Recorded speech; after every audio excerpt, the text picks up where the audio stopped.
नाज़रीन welcome back.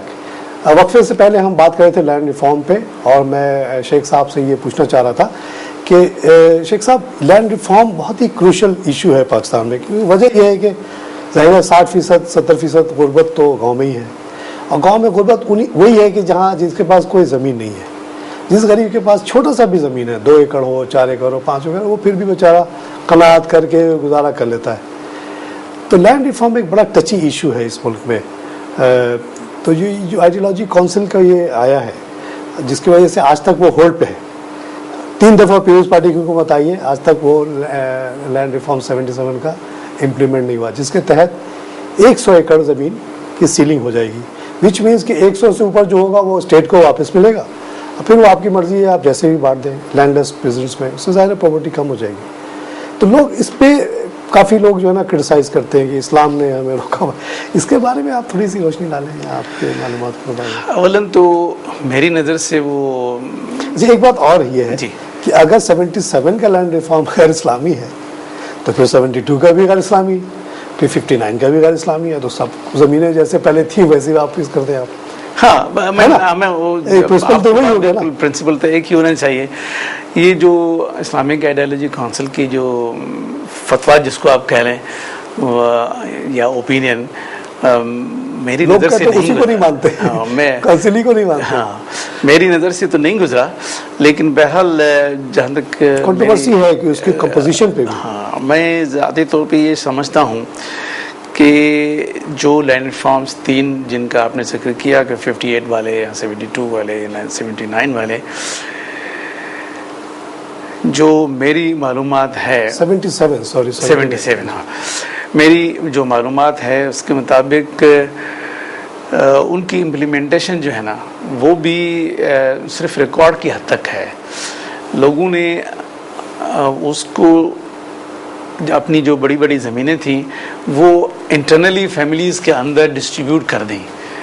मसलन ये है कि अगर एक बाप है उसने अपने रिश्तेदारों को, बेटों को, इवन कुछ लोगों ने हारियों के नाम भी। थोड़ा सा आपको मैं बता दूं, 59 वाला जो था हाँ।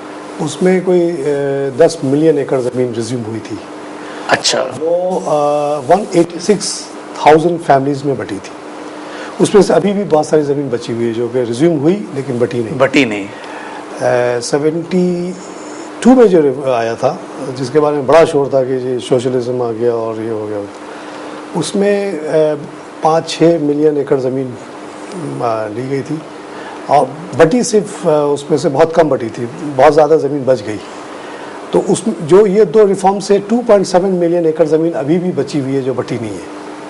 अब ये पीपल्स पार्टी वाले आजकल बड़ा इश्तिहार करेंगे जब 40,000 एकड़ ज़मीन बांट दी। कहाँ 27 लाख एकड़ में से अगर 40,000 आपने बांट भी दी तो कौन सा कमाल किया। उसको लैंड वो तो पुरानी वो से चला आ रहा है। और 72 वाले रिफॉर्म में सिर्फ 72,000 फैमिलीज़ को फ़ायदा हुआ था, यानी compare to Ayub Khan's land reform it was a very insignificant land reform. तो थोड़ा सा तो हुआ था, ये तो मैं आपसे कहता हूँ कि मानना पड़ेगा कि एक वाकई बहुत, आपने जैसा कहा, एक उसमें प्रोविजन था BTU का, वो एक प्रोडक्टिविटी का एक मेजर है, उसके बहाने बहुत ज़्यादा लोग जो है ना बच गए।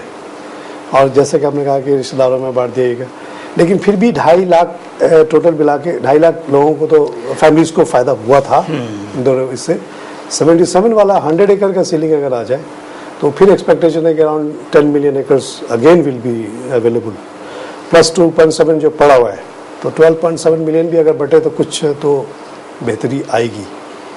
तो ये 2 रिवोल्यूशन ये जो थे वो आपके बिल्कुल सही है कि इतने इफेक्टिव नहीं थे, लेकिन थे। It had lot of symbolic value. तो आपके आइडियोलॉजिकली आप क्या समझते हैं, अगर कोई मुल्क पे कोई अंग्रेज़ आए, कब्जा करे, फिर उसके बाद वो ज़मीन अपने चहितों को बांट के चला जाए, तो क्या एक इस्लामी माशरा उसको एक्सेप्ट कर लिया for good for ever? Because इस्लाम ने कहा था कि ज़मीन नहीं बटेगी। इस्लाम में ये बात तो है कि प्राइवेट प्रॉपर्टी को बहुत प्रोटेक्शन दी गई है, लेकिन जैसे आपने अगर एक मेहनत करके घर बनाया है तो उसको प्रोटेक्शन देना तो लाजमी बात है, पूरे दुनिया में इस बात को माना जाता है, अदरवाइज आप क्यों मेहनत करके बनाएंगे। लेकिन अगर आप किसी के बाप दादा अंग्रेज के एजेंट थे अगेंस्ट द होल पॉपुलेशन, वो वहाँ जाके उनको खबरें देते थे या उनको फौज पहुँचाते थे या उनको और कुछ पहुँचाते थे, उसको खुश होकर उन्होंने उनको 10,000, 20,000, 50,000 एकड़ ज़मीन दे दी। तो do you think that should continue और it should be challenged and redistributed? अब ये बात भी मेरा ख्याल है कि इतनी कंक्लूसिवली नहीं कही जा सकती कि अंग्रेज़ों ने उनको इन खिदमात के एवज़ ये ज़मीनें दी, या क्योंकि इसका भी क्योंकि किसी के मुतल्लिक़ ऐसी किस्म की सख्त बात कहने से पहले हमारे पास कोई सबूत होना चाहिए। ठीक है ना? तो ये मैं जो बात कह रहा हूँ ना, ये बेस्ड ऑन जो बहुत सारे ऑथर्स ने लिखा है। अच्छा, इसकी आप थोड़ा सा सर्कमस्टांसेस को भी अगर समझने की कोशिश करें, ये 1843 में सिंध में आए, वो 61 में पंजाब पे उन्होंने कब्जा किया। वो टाइम था कि empire was at its height, पूरे दुनिया में उनकी एम्पायर फैल चुकी थी और उनको उस वक्त मैन पावर की बड़ी ज़रूरत थी। अच्छा, एक तो ये फैक्टर, दूसरा ये फैक्टर था कि पंजाब में उन्होंने 9 नहरें बिछाई।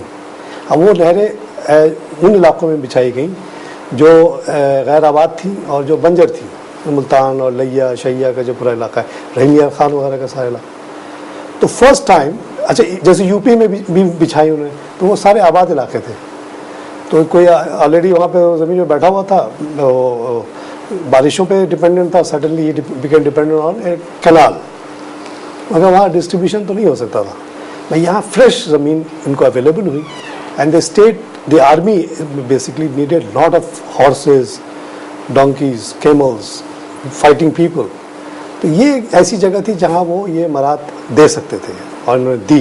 और ये सारी स्टोरी जो है ना, ये पंजाब के कैनल एरियाज़ की है, जिसको कुछ लोगों ने हाइड्रोलिक सोसाइटीज़ भी कहा है कि वहाँ पे इंजीनियर कंट्रोल करता है आपकी ज़िंदगी को।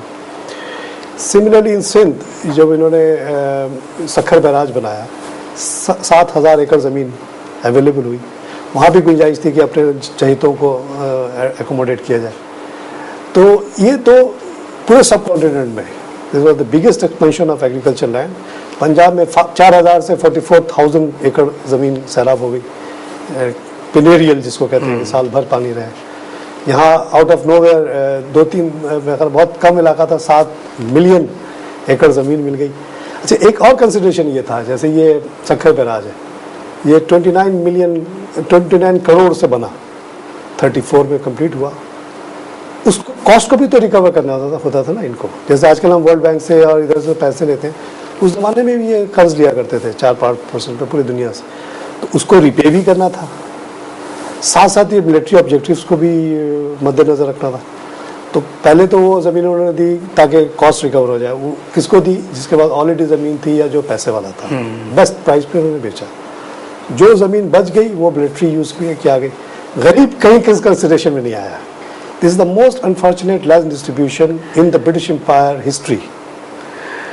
लेकिन ये तो पाकिस्तान बनने के बाद भी ये सिस्टम कंटिन्यू रहा कि जब गुलाम मोहम्मद बैराज बना तो ज़मीनें फिर भी बड़े लोगों को दी, फौजी अफसरों को दी गई और सिविल अफसरों को दी, गरीब को फिर भी नहीं मिली। तो जो आप कहते हैं कि जो सरकारी ज़मीन की डिस्ट्रीब्यूशन, तो वो अनफेयर अभी भी है। तो इसी वजह से तो कहते हैं कि इस पूरे खित्ते में सबसे अनफेयर कंट्री पाकिस्तान है। हाँ, इस लिहाज से कि देखिए ईरान में डिस्ट्रीब्यूशन हो गई है, अफगानिस्तान में हुई, इंडिया में हो गई बहुत पहले, कोई जागीर वागीर वहाँ नहीं है, कोई नवाब नहीं है, कोई वो नहीं है। बंगाल में बहुत पहले हो गई थी, चाइना में तो खैर कम्युनिस्ट निज़ाम के तहत हो गई, वहाँ 7.5 एकड़ ज़मीन बांट दी उन्होंने एक एक इंसान को, फैमिली को। ईरान में बहुत रिसेंट एग्जाम्पल है, इस्लामी मुल्क है, वहाँ 5 एकड़ ज़मीन की बेसिस पर उन्होंने ज़मीनें बांट दी। अब तो ये सबको देखते हुए तो और ज़्यादा यहाँ गुस्सा उठ रहा है ना।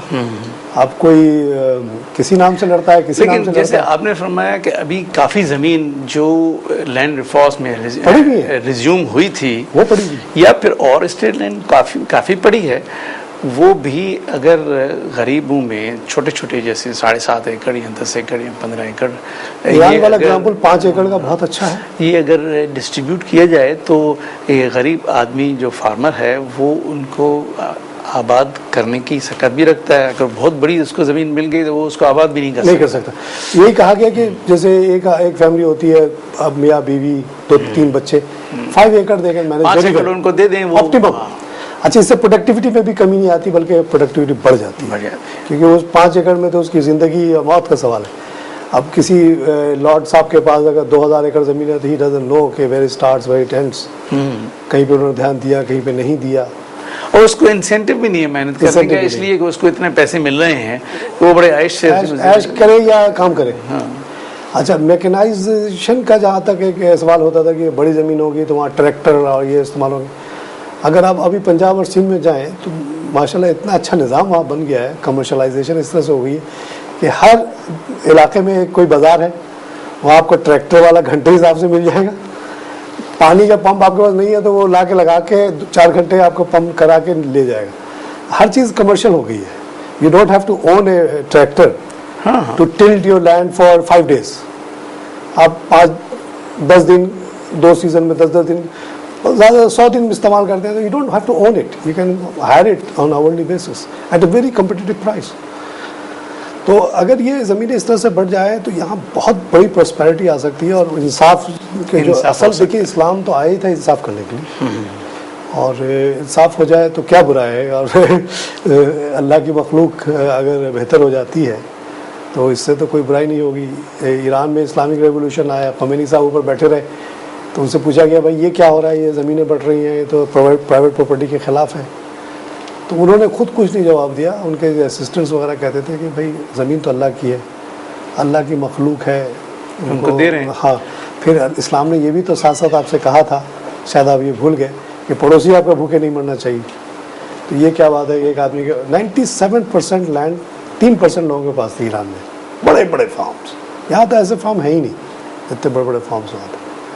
तो उसने कहा भाई देखिए ना, अगर पड़ोसी आपका भूखा मर रहा है तो इस्लाम में तो इसकी इजाज़त नहीं है, किसी और निज़ाम में हो सकता है। फिर उनके पास एक और जस्टिफिकेशन आ गया था, वो ये था कि खुम्स का जो सिस्टम है उनके सेक्ट में, that is 20% of your income. तो if you are follow of that sect you are suppose to give 20% to your nation. तो उन्होंने कहा अगर ये इनके आबा अजदाद खुम्स देते रहते तो आज इनके पास इतनी ज़मीन होती ही नहीं, हर साल वो 20% वो बांट देते दौलत। इसलिए we have the right to resume this land and distribute it. अब वो किया उन्होंने, उसका अब इम्पैक्ट यहाँ आना शुरू हुआ है, लोगों को आस्ते आस्ते नॉलेज हो रही है, इसको छुपाया गया काफ़ी हद तक। अच्छा चलिए, लैंड रिफॉर्म के बाद हम थोड़ी सी इस्लामिक बैंकिंग पे बात कर लेते हैं। माशाल्लाह काफ़ी इस्लामिक बैंकिंग यहाँ खुल रहे हैं और लोगों का रग़बत भी उधर है कि भाई चलो ये सूद से बचने का एक तरीका है। तो इसके बारे में आपकी क्या राय है? How is Islamic banking working and how is it different? देखिए, पाकिस्तान के अंदर इस्लामिक बैंकिंग का जो पहली कोशिश शुरू हुई थी वो 1980s में, ज़िया साहब के दौर में 80s, उस वक्त भी एक ये कोशिश की गई थी, लेकिन उस वक्त गलती एक ये हो गई कि बहुत जल्दी कर लिया गया और लोगों को ट्रेन नहीं किया गया। अच्छा, तो जिन्होंने नए निज़ाम को चलाना था उसके लिए हमारे पास आदमी नहीं थे। जैसे आपके इंस्टीट्यूट वगैरह है वहाँ इस्लामिक बैंकिंग पे ये हम भी करते हैं। अच्छा, और इस वक्त तो बहुत इदारे हैं जो इस्लामिक बैंकिंग के ऊपर ट्रेनिंग करते हैं और हमारा जो इंस्टीट्यूट है तो हम भी, जो कन्वेंशनल बैंक जैसे हम लोगों ने ट्रेनिंग ली उसमें तो ये चीज़ों को बताया नहीं गया था। और जैसा आपने कहा कि मैं 80s में शुरू हो गया था बैंकर के तौर में, तो 88 वगैरह में इसका जोर हुआ पाकिस्तान में एटलीस्ट। इवन जब मैं बहरीन में था उस ज़माने में तो वहाँ भी कोई ट्रेनिंग नहीं थी इसकी। फैसल इस्लामिक बैंक वगैरह ने शुरू तो किया लेकिन कोई प्रोडक्ट नहीं, कोई ट्रेंड लोग नहीं। देखिए, इवन जो कन्वेंशनल बैंक है उसमें भी हम जब नए लड़कों को लेते हैं पहले उनको ट्रेन करते हैं, ऐसे पहले दिन तो वो भी नहीं। तो हमारे पास ट्रेन मैन पावर नहीं था। हमारे तालीमी इदारों में इस्लामिक बैंकिंग के सब्जेक्ट्स पढ़ाए जाते थे। अब तो हम बल्कि अब तो MBA की डिग्री भी मिलने लगी है। अच्छा, Islamic specialise Islamic post graduate diplomas और PhDs होने लगे हैं इस्लामिक बैंकिंग के अंदर। खुद मेरा थीसिस जो है अच्छा आपका PhD का वो मेरा भी बैंकिंग पे ही है, इस्लामिक बैंकिंग पे है। तो ये अब की जो ये डेवलपमेंट्स हैं, तो इस मरतबा जो है ना जो मॉडल है वो बेहतर तरीके से इम्प्लीमेंट किया जा रहा है और नताइज अल्हम्दुलिल्लाह बहुत अच्छे हैं। और इस वक्त हमारे पास 6 full fledge Islamic banks Pakistan के अंदर काम कर रहे हैं। तो उनकी शेयर क्या होगी टोटल बैंकिंग में इस वक्त, ये 6 बैंक्स हैं? इस वक्त उनका अच्छा खासा टोटल मार्केट शेयर है और इस वक्त जो ग्रोथ रेट है वो भी कन्वेंशनल बैंकों के मुकाबले में इस्लामिक बैंकिंग का ज़्यादा है। उसकी एक वजह तो ये है कि अभी बेस छोटा है, तो आपको महसूस होता है। लंदन में सुना सबसे बड़ा बेस अभी इस वक्त है banking. London is emerging as a hub, major role उनका सुना वही है। Yes, Malaysia is another center। 2-3 साल पहले की बात है कि वहाँ पे एक इंटरनेशनल कॉन्फ्रेंस हुई थी, तो जो चांसलर हैं उन्होंने वहाँ पे एक स्टेटमेंट दिया था कि जी we will make London as the hub of Islamic banking in Europe. Malaysia और इजिप्ट पे मलेशिया और इजिप्ट से तो शुरुआत हुई थी। अच्छा। और इस वक्त दुनिया में मलेशिया के अंदर ज़्यादा काम हो रहा है, बहरीन में ज़्यादा काम हो रहा है, दुबई में भी ज़्यादा काम हो रहा है। दुबई इस्लामिक बैंक बहुत बड़ा बैंक। तो इस वक्त मतलब ये है कि पहले शुरू में तो हम ये समझते थे कि ये नहीं चलेगा या बैंक इस्लामी कैसे हो सकता है, तो इस्लामी है, सूद पे ही चल सकता है, उसके बगैर नहीं चल सकता। लेकिन अब वो चला के दिखा दिया है। और अल्हम्दुलिल्लाह इस वक्त उलमा और बैंकरों का जो आपस में तावन है वो बहुत अच्छा है और दोनों एक दूसरे को समझने की कोशिश कर रहे हैं। और स्टेट बैंक का भी बड़ा अच्छा किरदार रहा है, उन्होंने इसको रेगुलेट करने के लिए बहुत अच्छी एक प्रोग्राम दिया है। और वो जो रेगुलेटरी निज़ाम है उसके कुछ प्लस हैं। वो ये कि जब किसी बैंक को लाइसेंस मिलता है to operate as Islamic bank, तो उनके लिए ये ज़रूरी होता है कि वो एक शरिया एडवाइजरी बोर्ड मुकर्रर करें जो कि पॉलिसी गाइडलाइंस बनाएगा और वॉच डॉग होगा और उनके प्रोडक्ट्स को अप्रूव करेगा। और वो गैर इस्लामी है। बड़ी इंटरेस्टिंग बात हो रही है, दिल तो जा रहा है कि इसको हम कंटिन्यू करें, लेकिन प्रोग्राम का खत्म हो गया। इंशाल्लाह फिर कभी एक और सेशन खास तौर से इस्लामिक बैंकिंग पे कर लेंगे, कुछ और लोगों को बुला लेंगे। बहुत शुक्रिया आपके आने का। नाज़रीन, इस्लामी माशी निज़ाम पे ये डिस्कशन आपने सुनी। जैसा कि शेख साहब और मैंने थोड़ा बहुत जो बताया उसके मुताबिक इस्लामिक सिस्टम जो है वो काफ़ी डिफरेंट है कैपिटलिज्म से भी और सोशलिज्म से भी। और इस पे जो इम्फेसिस है वो इंसानों पे है, माशरे की भलाई पे है। दौलत कमाने पे कोई रुकावट नहीं है, लेकिन साथ साथ सोशल रिस्पॉन्सिबिलिटी की तरफ बहुत ज़्यादा जोर दिया गया है। आपको ज़कात देना है, आपको अपनी जायदाद को अपने लवाकिन में बांटना है। You don't have a choice. Am I correct शेख साहब के आपके जो लवाकिन है उनको हर हाल में उनका हिस्सा मिलना है। You cannot stop it, you cannot will it to somebody else. अपने कुत्ता बिल्ली को आप ज़्यादा लिख के नहीं जा सकते इस्लाम में, which is a very good thing.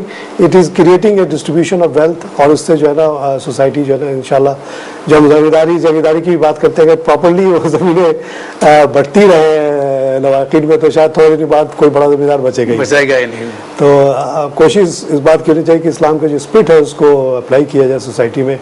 जो चीज़ें इस्लाम ने मना की हैं उनके प्रोडक्शन पर ज़ाहिर है पाबंदी होनी चाहिए, क्योंकि बेसिकली क्यों मना किया? अल्लाह पे को क्या तकलीफ़ है कि आप वो चीज़ें खाएं जो कि नुकसानदेह, खाएंगे तो आपको नुकसान होगा, तो इसलिए माशरे को रोकना चाहिए।